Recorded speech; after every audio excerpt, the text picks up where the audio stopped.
could have just been knocked unconscious, brain splattered on a rock. He could have died. Like, actually, he could have died. Come on, Victor, let's have some fish. Despite Vic's strike, he's determined to catch a decent fish supper and persuades Kyle to join him on the raft. Instead of catching little fish, I want to be catching something bigger. What's getting out there? With my health and safety hat on, I'd be more worried that we've got a homemade raft in some very strong currents in a very deep piece of water.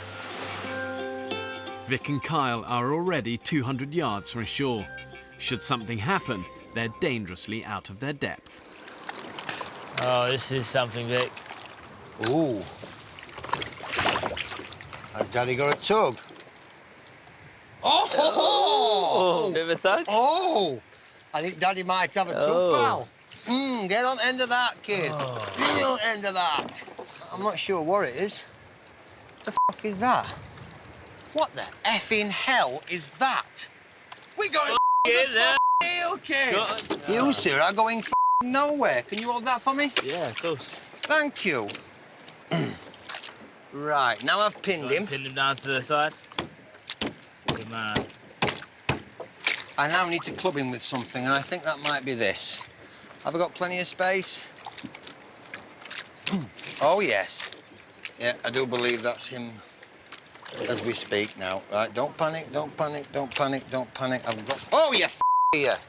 I don't like this fighting back bollocks at all. I really don't.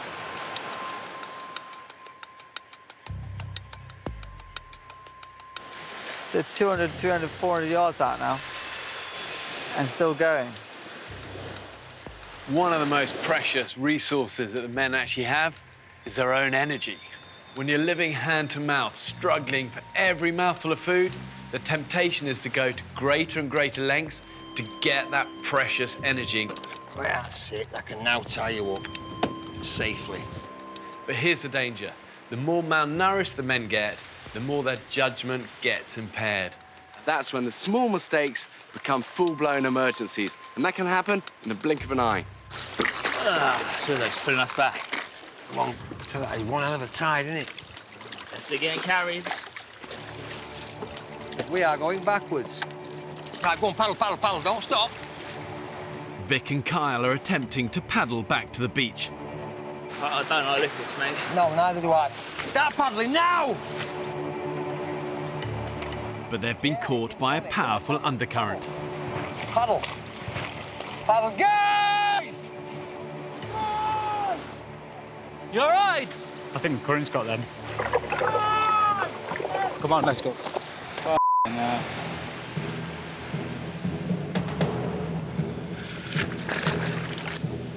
Come on! Come on, boy. Yay! We're gonna crash, though. Come on. At the mercy of the current, the raft is on a collision course with the island's treacherous rocky coastline, which could tear the men to shreds. Go on, Kyle, dig the f***er in. Paddle, paddle! And turn again, you... Oh, baby. It'll... Right, paddle, paddle! Paddle! Don't stop, don't stop. Oh, thank the Lord for that. After surviving a near-death experience, the men are shaken, but physically unscathed. It all got mangled up and chaffed up. Their raft, though, is destroyed. That was scary, man. Yeah, it was. We were getting smashed on the rocks and all sorts, so do appreciate that. Sam and Dan's swift actions saved Vic and Kyle from annihilation on the rocks. F***ing hairy, mate. Like, that was... I think that was the closest I've been to copping at this trip. Thanks for coming and helping us, guys. Let's get back to camp before dark. And first light tomorrow, we'll try and salvage as much of this as we can. With their raft in tatters and Vic's eel lost to the ocean, the men now face a second night with empty stomachs.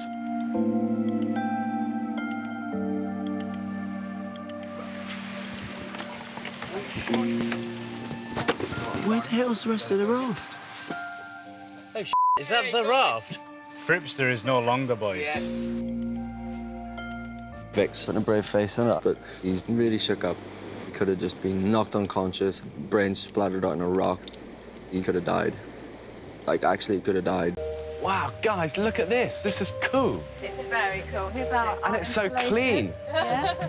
You know, it is not easy to get an island like this clean. This is amazing. This is way better than I expected. Look at you guys, I thought I smelled bad. I mean, that is the smell of honest hard work, isn't Success! It's the smell of success. Thanks for coming back. And let's have a look at the camp. We would like to introduce you to the Crock and Trotter, which is the name of our camp. Guys, this looks incredible. It's all right, isn't it? You know, this is like out of a movie set, Robinson Crusoe. Yeah. So with this sign here, I think this is like a symbol of how far we've come. So it's no longer a camp, but it's now our home. Sounds a bit like a pub. Yeah. I discovered they'd constructed a fire pit and seating area, a communal table, and individual raised beds. They'd even built themselves a staircase.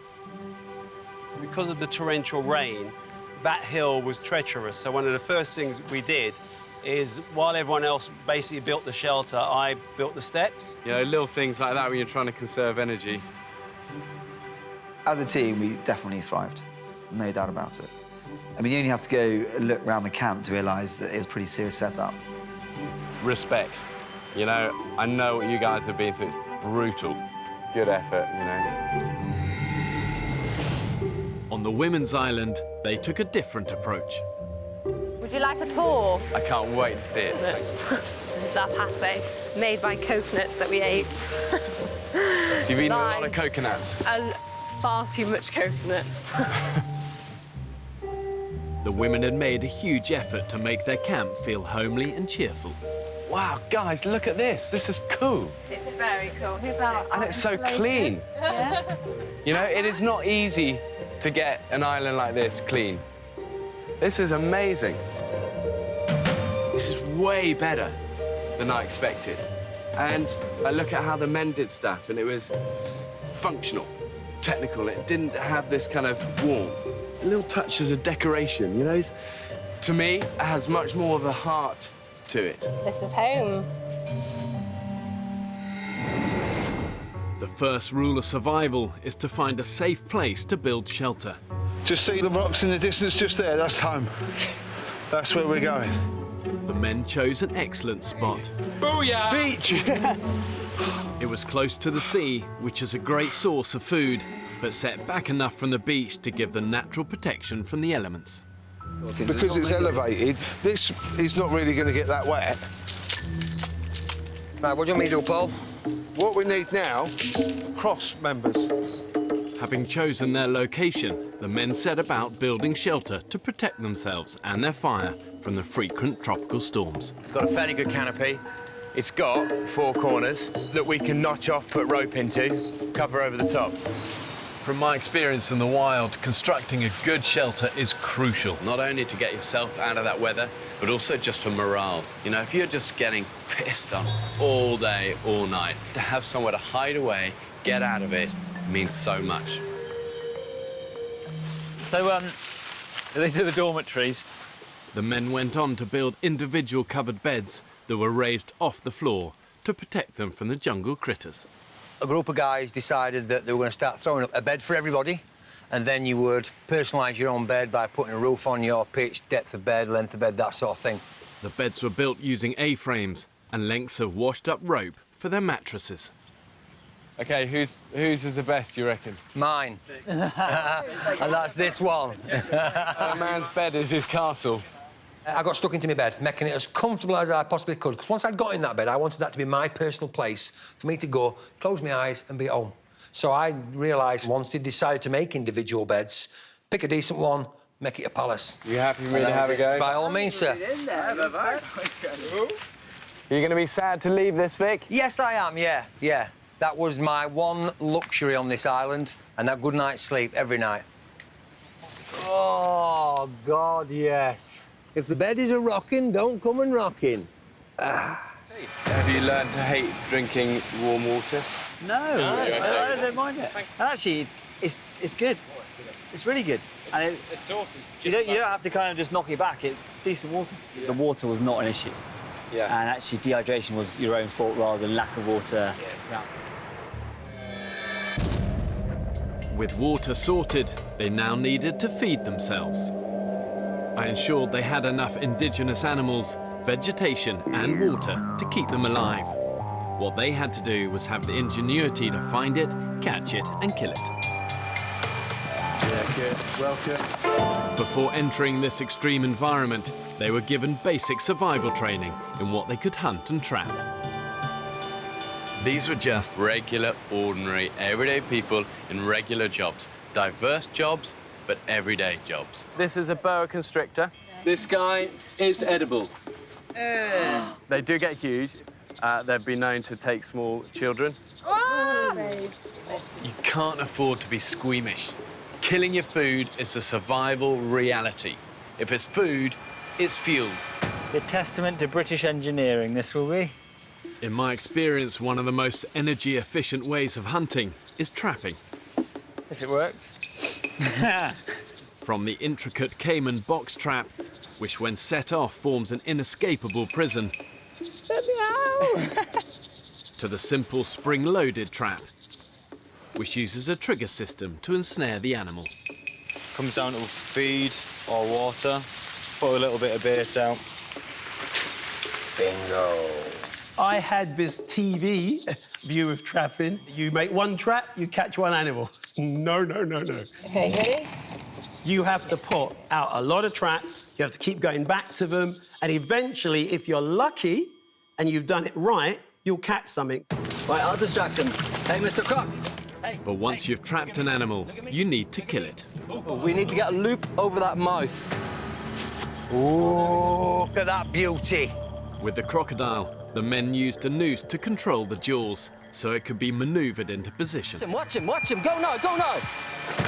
Then they used their body weight to pin it down. Oh, that's fucking tense. Yes, mate, yes. That's it. And dispatch as quickly and humanely as possible.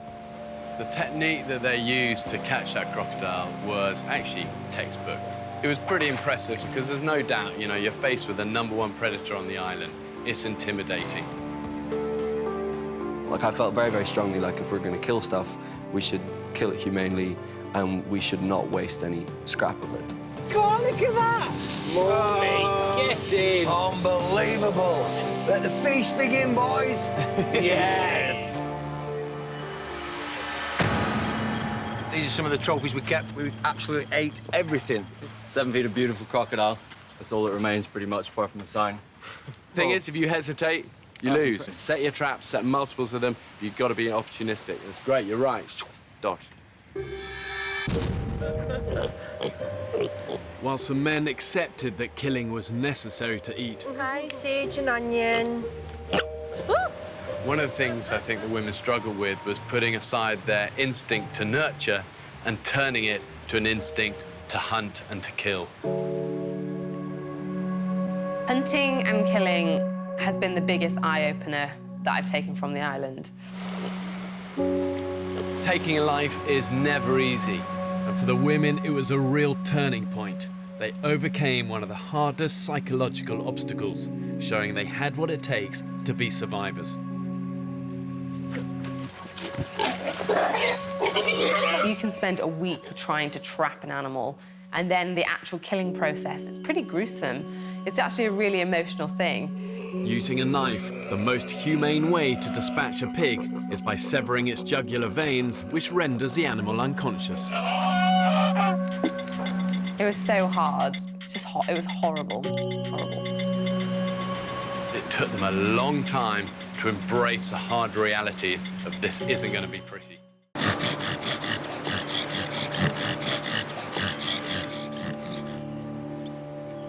Gone out, hasn't it? Oh. The men came onto the island with just a day's supply of drinking water. Mouthfuls. But after yesterday's arduous trek in 34-degree heat, it's all but gone. tropical storm season, really, there shouldn't be any shortage of water on the island. And obviously, rain itself is drinkable without purification. But once it hits the ground, it becomes contaminated. All sorts of bacteria and nasties there. From experience, I can tell you, animals aren't fussy about where they crap. Oh my God. The amount of crap that's in there. Without boiling, this rancid water would almost certainly give the men stomach cramps and diarrhea. It's not salty, but... I'll tell you what, I've had hangover shits that smell better than that. Guys, can we... Like why a do northern we all Stephen kind of gather in and have some sort of conflab about what we're going to do today? Yeah, I think that might be a very good idea, Piers. Go on, guys, gather round. Right, plan of action, lads. Yeah. We 100% need to try and make a fire now. If we don't make a fire and something to boil new water, we're going to be in bad shape by tomorrow morning. Food is becoming a priority very quickly for a lot of people. We're going to have to get something substantial to eat fairly soon. Right, meeting adjourned. Shall we dance, sir? Is that matey? Let's go. The men decide to split up. Having eaten nothing since they arrived, the majority of the group head off to look for food, while engineer Dan and builder Andy take on the fire lighting. It's quite a lot of pressure to get this fire going. You're down? I'm up, yeah. Right. To me. Awesome. That is not an ideal start, is it? That did one stroke. Oh, lads. I shot my load. Round about here, there's about 6, maybe 10 snails and yeah? Along the coast, 47-year-old Vic has decided to put Joe, the group's youngest member, to work. We should definitely have put some shoes on. That might have been a wise idea, fella. Oh! Just anything. Limpets, crabs, give 'em a crack. Snails. You spot them, fella, and I'll club them. One. A morning's hard graft provides nothing more than a handful of limpets.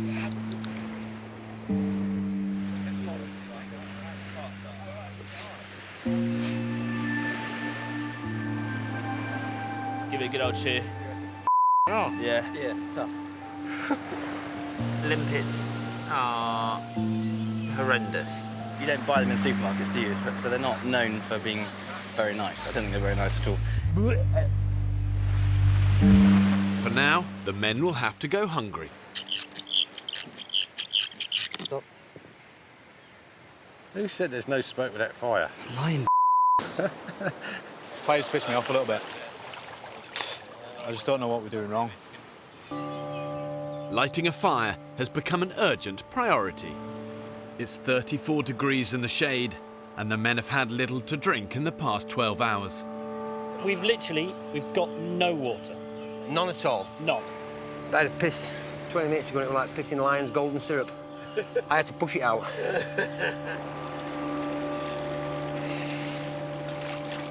That is not viscous and clear. No, it's definitely not. The men are starting to show the telltale signs of serious dehydration. Thirsty. Really bloody thirsty.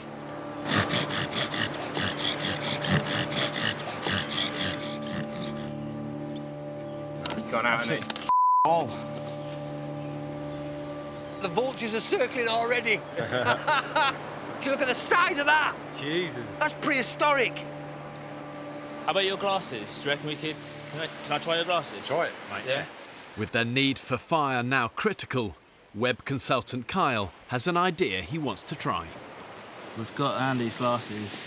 Just basically using the sun to focus that in one point is giving us quite a lot of heat. Come on. Don't think that's going to work, the old glasses. Let go. Oh, go on, Andy, lad! Sticks. Get the little sticks, preparation. Where's the next lot of sticks? Where's the rest of the shit? Where's the rest of the stuff? Sticks. Get up there. Get up there. And again, this way, right side, fellas. No, right, right, put it up high. Breathe it. Go on, Andy. Are we going to walk in? Then go on, so don't burn his fingers. Blow hard, it'll go. Come on. Go on, Andy, big blows. That's it. Come on, it's nearly there. Keep going. Keep going. You got it. You got it. You got it.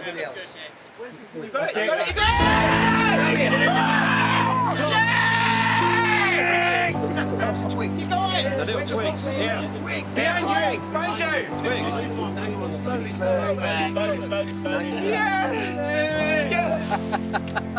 Bingo. Well done, you two. It was Kyle that started it. Good. Of course it was. He showed me the way and I followed through. That's it, we've done well. We got there. Absolutely brilliant and well done. What a dark horse, excuse the pun. We all take it back about the IT guy. Yes. Well done, Kyle. After 8 hours of trying, the men finally have a fire on which to boil the stagnant water. I'm going to drink and drink and drink until my piss runs clear. And your verdict is? I mean, it's almost not normal water. There's a bit of sort of pond in there. That is top notch. It doesn't taste like piss, does it? It's like motorway tea. As long as the fire stays lit, the men will have a source of safe drinking water. Chuffed to that. Chuffed to that. What an achievement there. But keeping it alight during tropical storm season will be a huge challenge. Shit, look at that rain. So look, like right there, tropical paradise. Awesome. And then there, coal. It's like Waitrose and Audi all in one picture. What I'm worried about is everyone's off doing other things, and in a minute it's going to be pissing down with rain. I actually think it'd be quite important to build a shelter for the fire. I've not got the energy to build a shelter or anything at the moment. If I could, I would, I promise you. A little bit worried about Andy. He seems to separate himself from the group a little bit. When everybody's together, he walks off. He's now making a bed over there, which just seems a bit childish. Feels like he doesn't want to be part of the group. Hey ho, got a bed. Do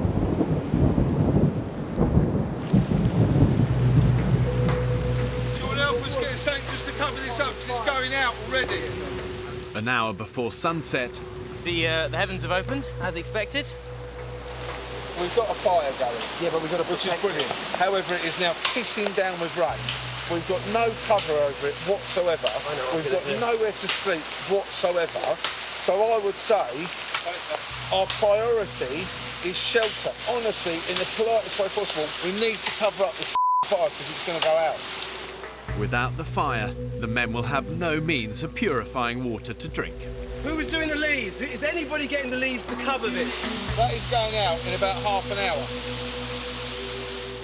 Clusterfuck, or foobar, I don't know what the correct military term is. So now we've got 1 million people trying to do 1 million things. Hopefully we'll have 1 million answers. So I was just mad.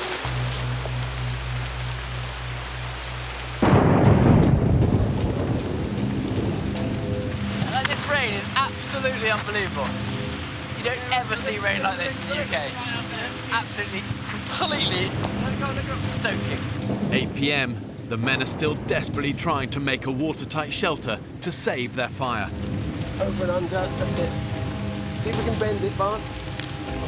In this part of the Pacific, storms can last for days and dump inches of rain in an hour. It's a great night. Obviously, we're staying dry under the shelter that we've made. It's a good job we made it, otherwise we'd be absolutely saturated right now. The roof might need possibly a tweak or two. There is a minor bit of snagging before practical completion. It's just something simple like perhaps taking the whole thing down and redoing it. At camp, Abby calls an urgent meeting.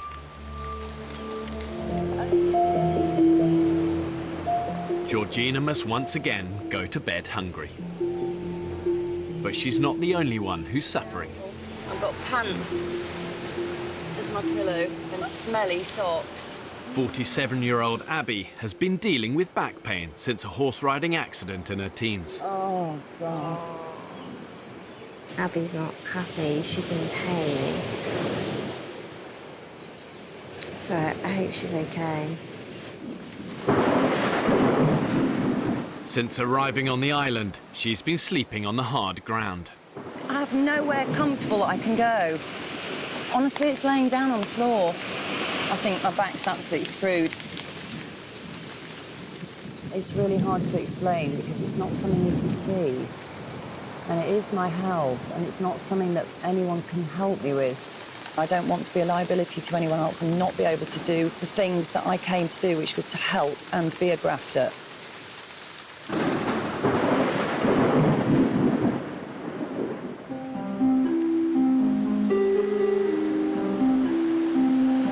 So I've got the scales here. I've calibrated them and set the dial to 0. But it's all the women's health that's a concern for Dr. Belinda. After noticing the steep decline in Georgina's physical condition, she wants to closely monitor the group's weight loss. Harvey! I used to go to slimming club, right, every Monday. I feel like I'm back there. If I am 10.5 stone today, I'll be a happy bunny. 135 pounds. Got my goal. In 21st century Britain, we're all obsessed with body image. But when the pounds are dropping off because of starvation and malnutrition, it's a dangerous mindset to have. And it really is not a cause for celebration. But you can see your waist is tiny turn round. Let me see your tiny little waist. Oh, look at that little waist.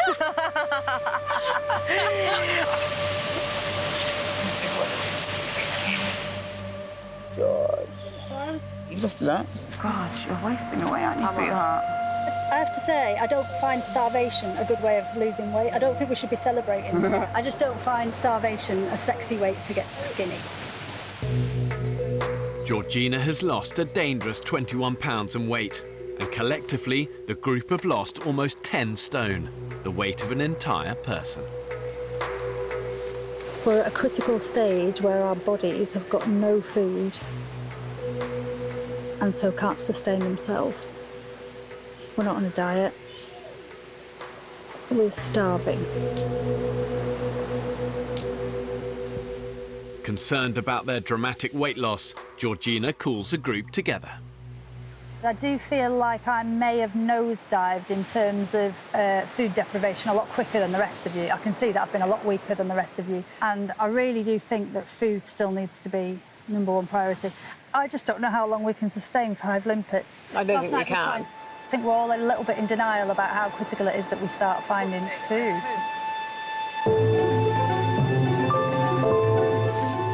The need to find protein for Georgina is now urgent. With only a few hours of daylight left, a group led by Lauren are setting traps in the hope of snaring a pig.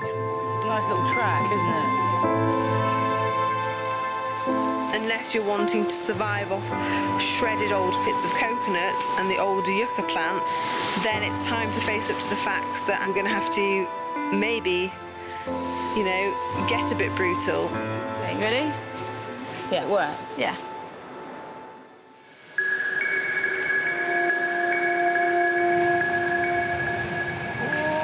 Rise and shine, beautiful. It's a glorious day. 7 a.m. and the women have endured another bad night's sleep.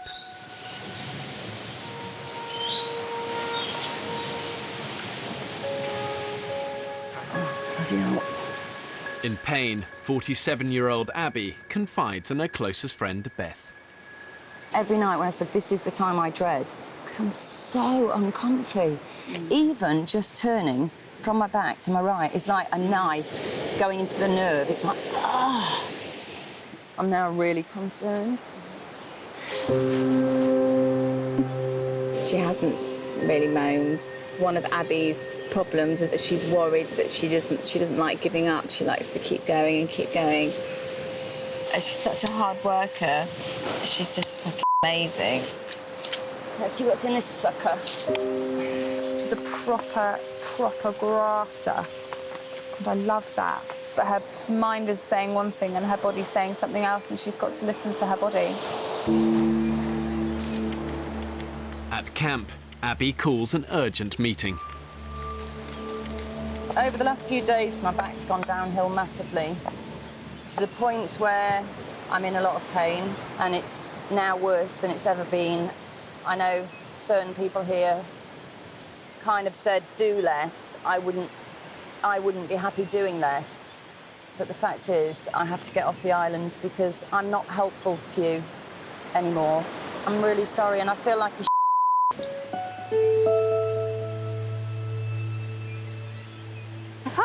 She can't believe it. I'm just completely shocked. I knew that she was in pain. I knew that she's having back pain, but it's just happened so fast. I'm really gutted to see you go because I think we could have done really well here with you, and I think we'd be a little bit weaker without you. I would be lying if I said there wasn't a part of me now that is completely terrified because there is only 10 of us.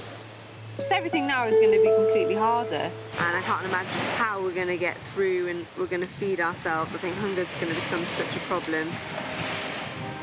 And me busy mate.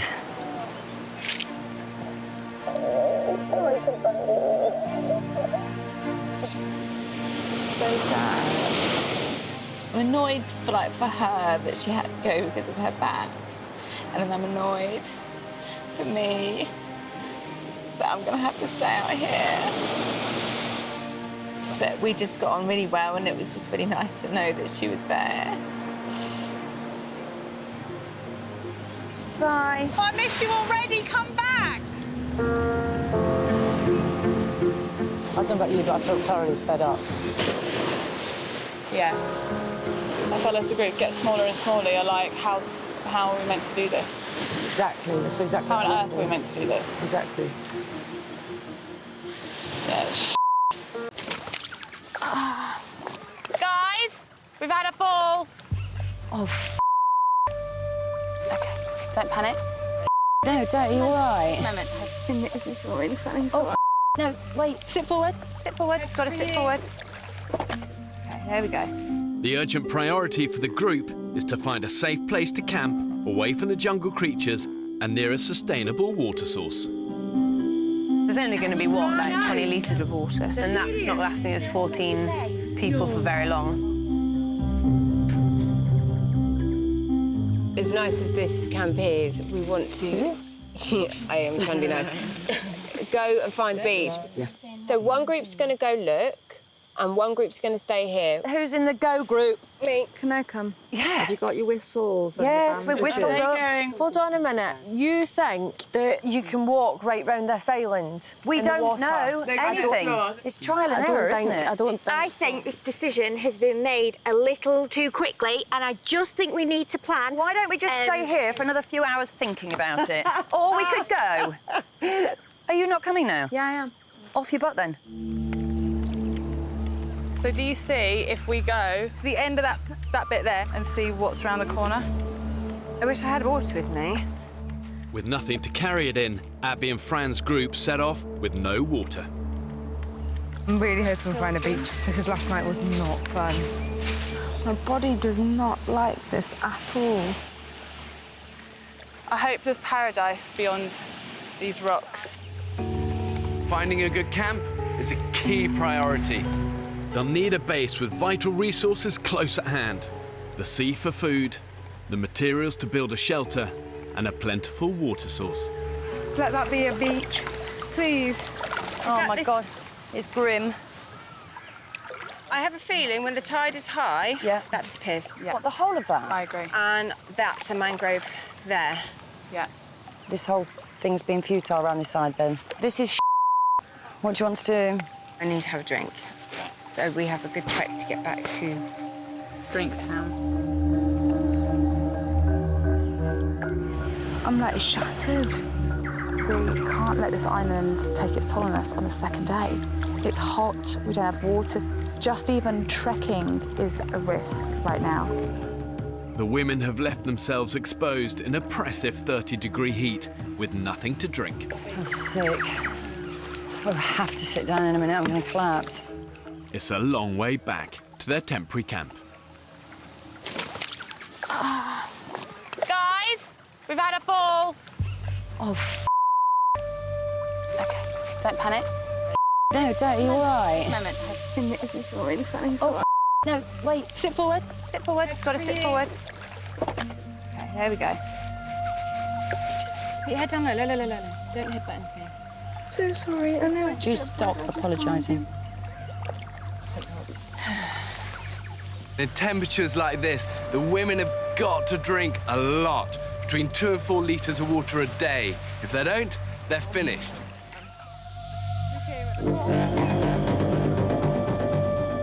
I actually just thought we'd find some idyllic beach within 24 hours, but actually the reality is we're actually only something like, oh God, a few hundred metres away from where we jumped out the stupid boat. So right now I feel a bit of a failure. I can't believe we can't get out of here.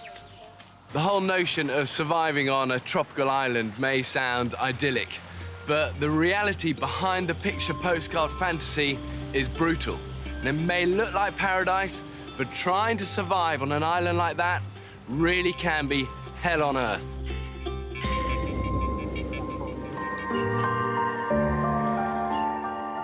More desperate than ever to get out of the jungle, the women are sending out another search party to find a beach camp. Can we form a circle or something so we can have a chat? But before they leave, Jade has an announcement to make. I am not prepared for something like this. I'm really, really glad that I've come here, but I don't want to continue. That's perfectly fair. What is it that tipped you over the edge that you just can't cope with anymore? Everything's wet, even my socks are wet, my shoes are wet. I've got bites all over my hand, on my face, and yeah, they go in, and that might not look as bad. Did you not think that was always going to happen, though? That we were going to get bitten and we were going to get wet? You're wet and you're cold and you're this and you'll go back and I'm and ill. you'll have food. I'm unwell. I've been bitten to shit. I'm unwell, and my health comes first. And If we found the beach today, and if we did find the glorious beach, that things could be so different. I don't know what to say. I know I can stay. I don't want to. Yeah, and that's, that's all honesty. Yeah. Put my hands up, you know. Put my shriveled, hanging nail off, bitten hands up. Jade, I'm really enjoying the experience, but I don't like that I've been bitten on my face. I'm just looking at myself and I look like I'm just kind of a bit over it. It's like, you know, if you don't want to be here, just off. Unable to persuade Jade to stay, Foxtrot to Bravo. the women have no choice but to use their emergency sat phone to request her evacuation from the island. I know it's total bitching, but I'm just going to be honest. She comes across really unintelligent.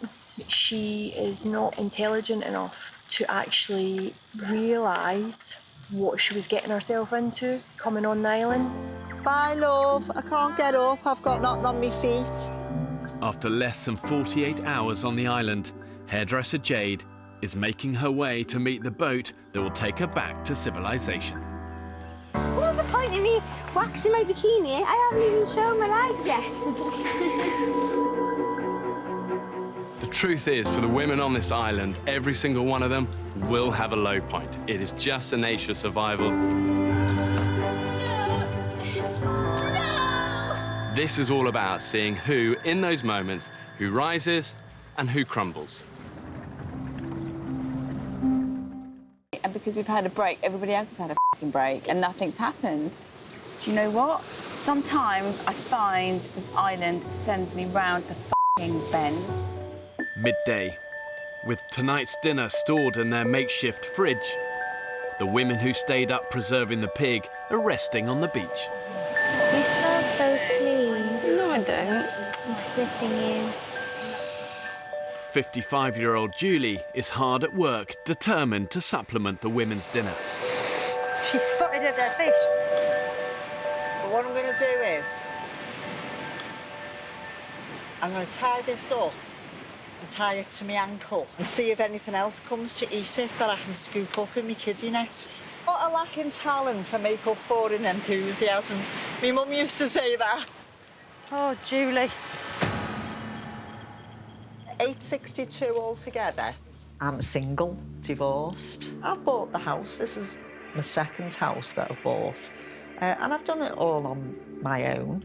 I think I'm hard-working. Once I start, I'll really give it, you know, till I'm absolutely dropping. So it's like I'm behind myself with a big stick all the time. I don't give myself a break. Just be careful. I don't want a shark taking your leg off. This is the strangest fishing I've ever seen. Julie is killing me. I absolutely love her. I'll keep throwing it out like a distressed fish. I don't know anything about fishing. I could be a couple of hours. I'll give you the shout. Oh, Julie. Further down the beach, Give me a really good tug towards you. Jamie's made a discovery that could make her water more palatable. That is lime leaves, isn't it? Yeah. I've been picking heaps and heaps of these lime leaves and putting it in this boiled water. It just takes away some of that rotten taste. Totally tropical taste. I'm determined we're going to get something out of this ocean. On the shoreline, Julie is still hard at it. No, she didn't. Yeah! Go, Julie! Wow. No, she just lost it. Fish fell back in the water. I just despair, I do, honest to God. 2 p.m. Julie is still fishing. Have you ever seen anyone fish like that before in your life? I don't think any fish could have gone here. Whilst the rest of the women are more interested in sunbathing and relaxing on the beach. Oh, this is why we came here. This bay is the absolute dream, isn't it? Exhausted. Beth and Lauren wake to discover none of the other women have done any work. We stayed up, we cooked breakfast for everybody, we cooked supper for everybody, and then we needed a kind of a little bit of a break today, and because we've had a break, everybody else has had a f***ing break, and nothing's happened. Do you know what? Sometimes I find this island sends me round the f***ing bend. Everyone was agreeing, you know, you guys need to have a bit more of a chill day. Well, everyone seems to have taken that as everybody's going to have a relaxation. So we're back at 4 o'clock in the evening. There's no wood for the fire. Just feel like everyone's taking the piss, really. So infuriating. I mean, in a minute, Lauren and I are going to start cooking again from the preserved meat, and I guarantee you, people that have been doing fuck all day are going to be sitting front row and going, oh, yum, yum, yum, eating all the big bits. And that is just winding my fucking bobbin up.